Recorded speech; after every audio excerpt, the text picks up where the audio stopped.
Salut le monde, bienvenue sur la chaîne de En route pour la lumière. Donc moi c'est Copt. Aujourd'hui, j'espère que vous allez bien déjà. Donc bonjour à tous. Aujourd'hui j'ai décidé de faire une vidéo avec les différents outils dont on se sert pour la voyance, la médiumnité. Donc sachant que la médiumnité peut se pratiquer sans outils. Moi j'en suis pas encore là, je sais que ça viendra.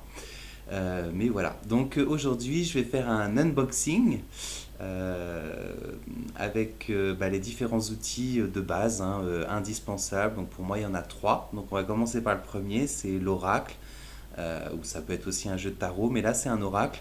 Donc celui que je vais vous présenter, en fait, que j'ai commandé parce que je ne l'avais pas, je l'ai découvert grâce à une amie qui a fait une formation avec une médium chez qui j'ai moi-même fait une formation.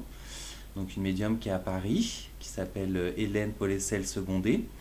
Et donc en fait c'était une formation d'une semaine qu'elle a fait, mon amie, et tous les jours il tirait une carte de cet oracle.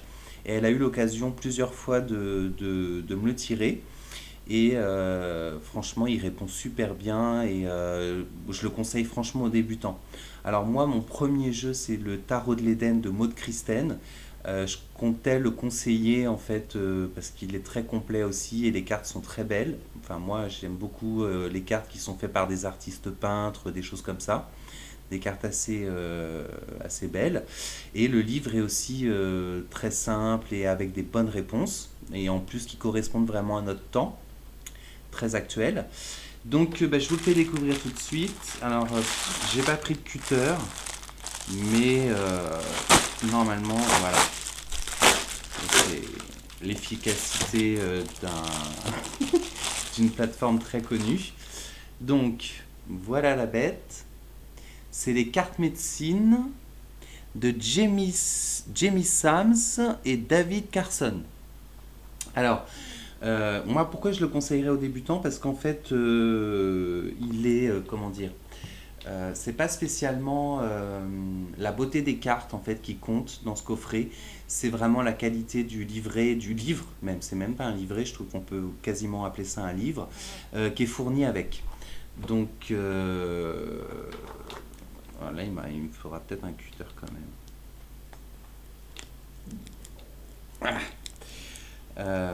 Oui, c'est la qualité du livre. Donc c'est vrai que moi j'avais beaucoup hésité à l'acheter à cause des cartes. Je me disais on peut peut-être trouver quelque chose sur la sagesse amérindienne, avec des belles cartes. Il se trouve que vraiment dans tout ce qui se fait en cartes sur les Amérindiens, donc là vraiment je crois que ça regroupe tous les Indiens, que ce soit les Inuits, les Navajos, les choses comme ça, donc vraiment très complet. Et c'est pas rattaché non plus spécialement à la religion, enfin c'est aussi des croyances et des choses comme ça, mais c'est beaucoup plus antérieur aux religions et ça peut peut-être convenir à beaucoup de gens. Voilà, que ça soit pas trop marqué non plus. Voilà. Moi je sais que je travaille beaucoup avec les anges, la Kabbale, etc. Et je suis obligé de faire le tri sur beaucoup de choses. Alors j'imagine que chez les Indiens ça doit être un peu pareil, parce que maintenant j'ai plus de surprises. Moi je suis gay, donc en fait, que ça soit la Kabbale, que ça soit la religion, voilà, je me nourris de leurs enseignements parce que voilà, on va pas privatiser, ils n'ont pas à privatiser les messagers qui nous ont été envoyés et qui ont dit de très belles choses. Et après, bon, la religion, vous le savez, ça devient politique, donc ça devient dévoyé. Et généralement, ça part en vrille. Et du coup, bon, voilà. On peut ne pas se sentir spécialement aimé par les religions, mais ne rejetons pas leurs messagers. Donc voilà, ouais, on peut vraiment parler d'un livre. Hein. Il est, je sais pas combien il fait de pages. Ah, il y a même un espace pour noter dessus. Mais alors moi, j'écris jamais sur les livres. Il y a 289 pages, voilà. Donc c'est vraiment, ça doit être très complet. Je vais découvrir ça. Ensuite, on a donc les cartes médecine. Je vous dis, bon, le graphisme voilà,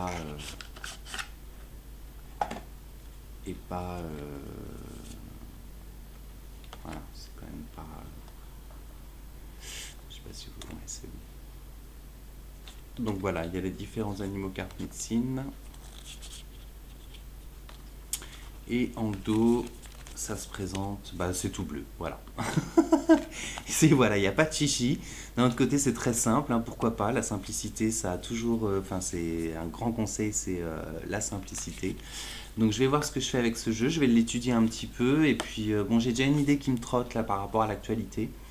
Donc, je pense que ça pourrait être une bonne occasion de le découvrir. Alors, comme tous les jeux de cartes, je vais me l'approprier tout de suite pour que cet outil soit bien utile, me comprenne bien. Et je vais vite faire une petite carte comme ça, voir ce que ça dit. Alors, et je regarderai perso pour moi. Peut-être que je vous en reparlerai. Voilà. Le dauphin. Bon, bah ça me va. Ça doit être assez sympa et c'est peut-être un peu l'humeur que j'ai aujourd'hui. J'ai envie de jouer. C'est-à-dire que quand je fais des vidéos, c'est vraiment, j'ai envie de m'amuser sérieusement, on va dire. Mais faut que j'y prenne plaisir et c'est vrai que là j'avais un peu tardé à en refaire parce que bah, je me croyais prêt et je l'étais pas.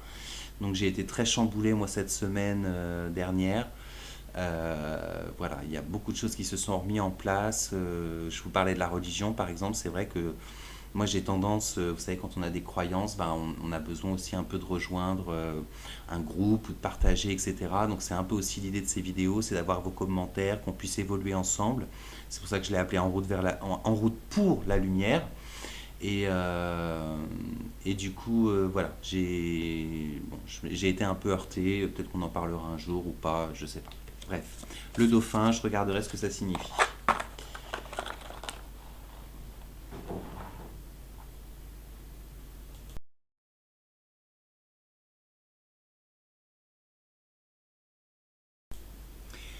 Alors, concernant le deuxième outil, vous le connaissez tous. Bon, je vais pas vous faire ici le topo de tout ce que ça apporte et de toute la mystique qui va avec depuis la nuit des temps ou depuis très longtemps en tout cas. Euh, je sais que voilà, il y a plein de messagers de Dieu qui ont reçu enfin, cette notion de parfum. Je crois que Jésus, on l'appelle le parfum répandu et il y a beaucoup de passages dans la Bible où on parle de parfum.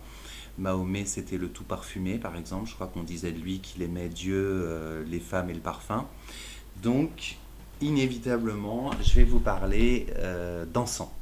Donc, moi, j'ai trouvé ça sur une plateforme bien connue. 15 euros, je dois normalement trouver dedans 22 paquets d'encens.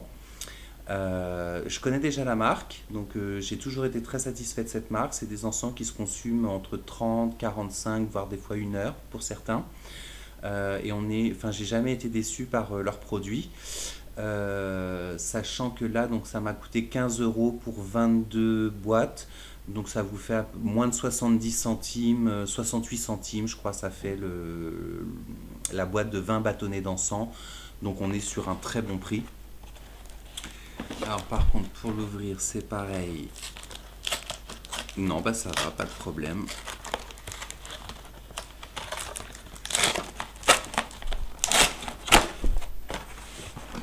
Alors voyons voir comment ça se présente. Ok.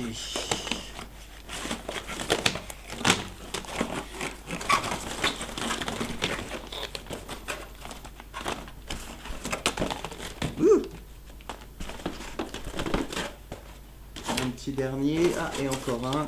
Je crois qu'on a les 22. Hein. Je vais compter quand même. Hein.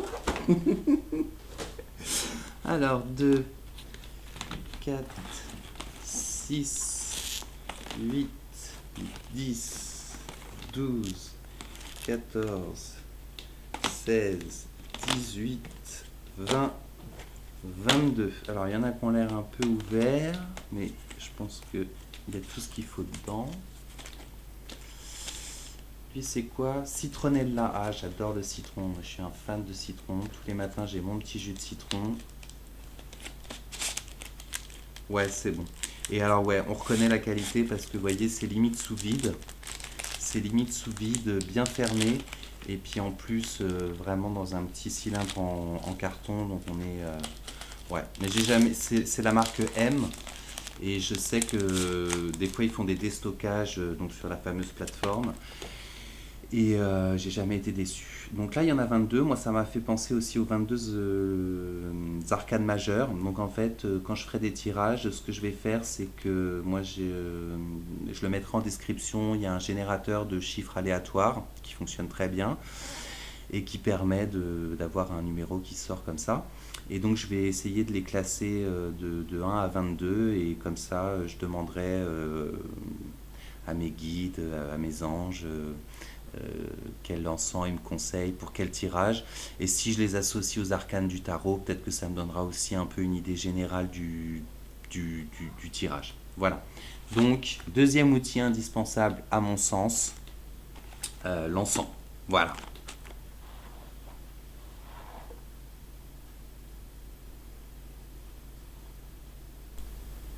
Alors oui, je regarde juste un petit peu. Donc on a du sang de dragon. Alors d'habitude, donc ça c'est vraiment pour chasser tout ce qui est négatif, un mauvais esprit, vraiment mauvais esprit.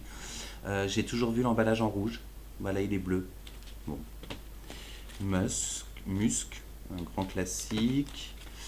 On a ça doit être du lilas. Voilà, un lilas. Pardon. Du lilas, de l'ambre, du patchouli, forêt amazonienne, rainforest, musc blanc, clove, des clous de girofle. Ah bah celui-là je connais, j'ai jamais eu. Clous de girofle, je sais pas, à essayer. Shandon, je connais pas non plus. Copal, ah si j'en ai entendu parler, ça se fait souvent en grains et c'est à la base de beaucoup d'encens en grains. Aloe vera, pourquoi pas. Ah, j'en aurais deux des lavandes. Attendez, c'était lilas. Il me semble que j'en avais un autre lavande. Ah bah non, il n'y en a qu'un. Moi j'ai rien dit, il n'y en a qu'un.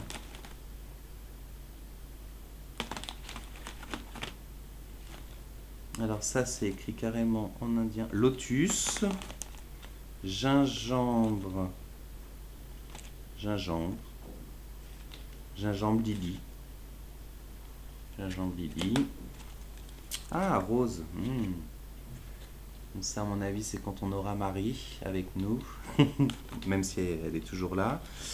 Vanille, cannabis. Tiens, on verra. Cèdre, benjoin et Nakshampa. Bon, alors celui-là, beaucoup le connaissent. Il est très. Ouais, moi je l'aime beaucoup. Voilà. Ok. Bon, bah ça va. En fait, on a 22 variétés et elles sont toutes différentes. Donc il n'y en aura aucune semblable. C'est super. Content. Cop, t'es content.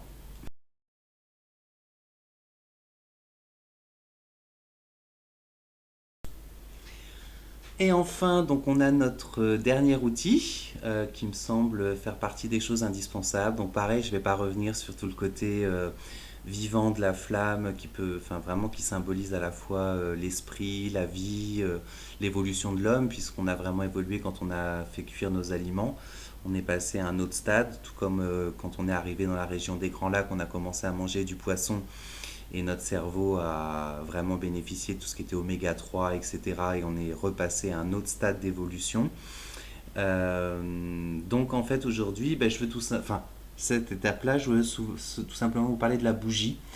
Alors la bougie, ben, dans les discounters bien connus,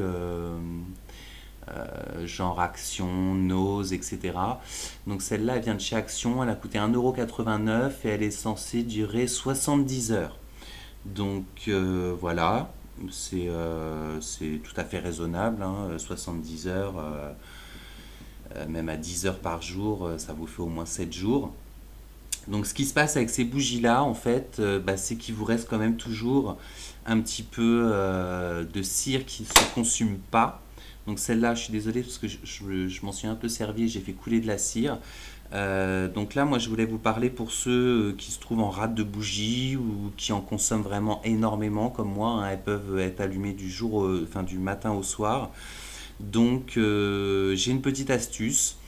Moi, ce que je fais pour en avoir en réserve, ou voilà, je sais pas encore trop, parce que c'est vrai que je connaissais pas, j'avais pas vu chez Action, j'y avais été qu'une ou deux fois et j'avais pas vu qu'il y avait des grosses bougies comme ça à moins de 2 euros. Et vous voyez, il y a marqué que ça doit faire 70 heures, plus ou moins 70 heures. Donc voilà, mais j'aime bien aussi tout ce qui est économique, hein, c'est mon petit truc aussi. Donc ce que je fais, c'est qu'avec des bougies comme ça, si vous voulez, au bout d'un moment, ou avec des bougies comme ça, il vous reste quand même un gros paquet de... Alors celle-là, je l'ai eu sur un vide-grenier à 50 centimes. Donc une belle bougie. Moi je trouve ça scandaleux, hein, franchement. Alors j'étais comme ça avant, mais les belles bougies, même de déco, de trucs comme ça, elles sont faites pour être utilisées. Donc je vous en supplie, si vous avez des bougies qui dorment dans un tiroir ou voilà, faut les utiliser. Elles sont là pour ça. Elles nous procurent de la joie. C'est un vrai bonheur de les voir se consumer. Alors c'est vrai, elles diminuent, elles se ratatinent, comme la vie, comme nous, comme notre passage, mais sur Terre. Mais voilà, pour moi c'est vraiment important. Conservez pas des bougies pendant 107 ans, même si elles sont très jolies, elles sont faites pour utiliser et qu'on puisse être ravi de les voir se consumer. Et si elles sont belles en plus, c'est carrément sympa. Donc là, je sais pas pourquoi les gens l'ont mis à 50 centimes sur le vide-grenier. Bon, je sais pas, mais en tout cas, bon, moi j'étais bien content de la trouver. Donc je vous disais, ces bougies-là, si vous voulez, au bout d'un moment, elles se creusent à l'intérieur. Ou comme celle-là, bah, il va vous rester les coins, en fait, il va rester beaucoup de cire. Donc ce que vous pouvez faire, c'est soit utiliser les restes de la cire, les mettre dans un pot de confiture, ou moi j'utilise principalement des pots de mayonnaise. Euh, donc vous pouvez faire au bain-marie, vous mettez tous vos petits morceaux de cire et puis vous mettez ça au bain-marie, ça va commencer à la fondre et, euh, et donc vous faire une nouvelle base de bougies. Ce qui était vraiment le plus intéressant et le plus important que je voulais vous dire, c'est qu'est-ce qui nous pose problème généralement, c'est les mèches. Donc les mèches, moi j'ai trouvé une astuce sur internet. Donc en fait, vous prenez une feuille de PQ, n'importe lequel, hein, peu importe, visiblement ça marche avec tous, et vous le roulez, voilà, entre vos doigts. Donc pas grave si c'est pas tout serré partout, puisqu'on va bien la tasser après, on va bien la compenser.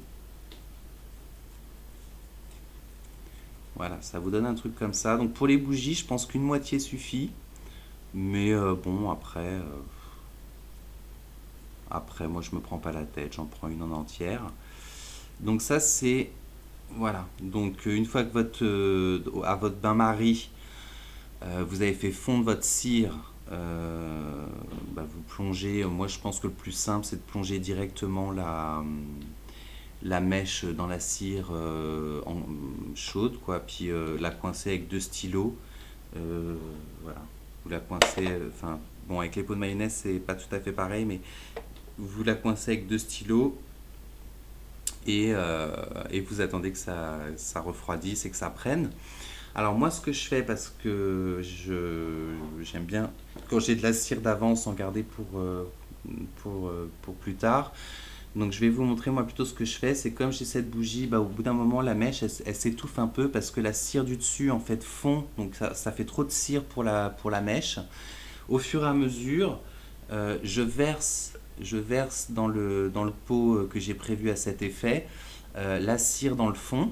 J'attends un peu que ça durcisse, je mets un stylo, enfin je mets un crayon en fait pour faire un trou, et puis il tient, puis au fur et à mesure je mets ma cire fondue de ma bougie, et, euh, et du coup ça me donne un truc comme ça à la fin, donc une base en cire avec la mèche. Donc moi je m'amuse à faire glisser la cire sur la mèche, ça ne doit pas trop se voir à la vidéo, mais bon, elle est imprégnée de cire en fait, donc je sais pas, c'est comme ça. Et après donc je rajoute de l'huile et ça me fait tout simplement une petite lampe à huile. Donc utilisez bien, je vous dis, des pots genre pot de mayonnaise ou pot de confiture, des trucs qui résistent incroyablement bien à la chaleur. Moi, je l'avais fait avec des verres à boire, et en particulier, je me rappelle d'un verre, c'était un ancien pot de Nutella, et avec l'effet de la chaleur, au bout de 2 heures, il a carrément explosé, mais vraiment, il a envoyé des bouts de verre partout. Il a littéralement explosé, donc avec de l'huile dedans, catastrophe. Donc là, moi, j'ai pour mes bougies comme ça, j'ai un petit support, une plaque de verre toute simple.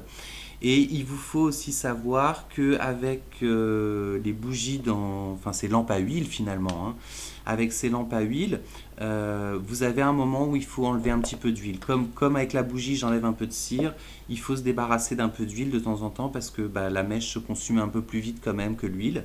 Donc un petit pot, donc vraiment rien ne se perd, vous récupérez votre huile et vous la réutilisez pour vos bougies après au fur et à mesure.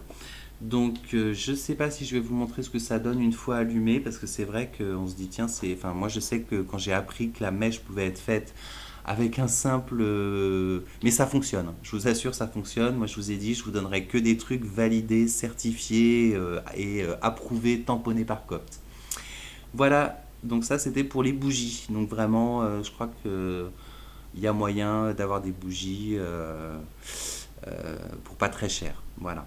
Et pour ceux qui n'ont vraiment pas de cire, pas de bougie, rien du tout, qui sont dans la galère, vous prenez un chewing-gum, vous le mâchouillez, vous en faites une petite base pour votre mèche, vous la collez au fond, vous mettez de l'huile.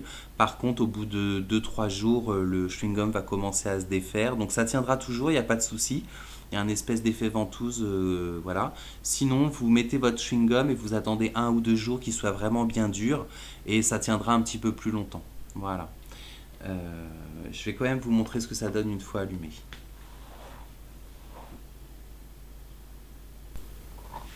Ok, donc je vous montre moi une que j'utilise là depuis un petit moment, donc elle est un petit peu noircie, tout ça.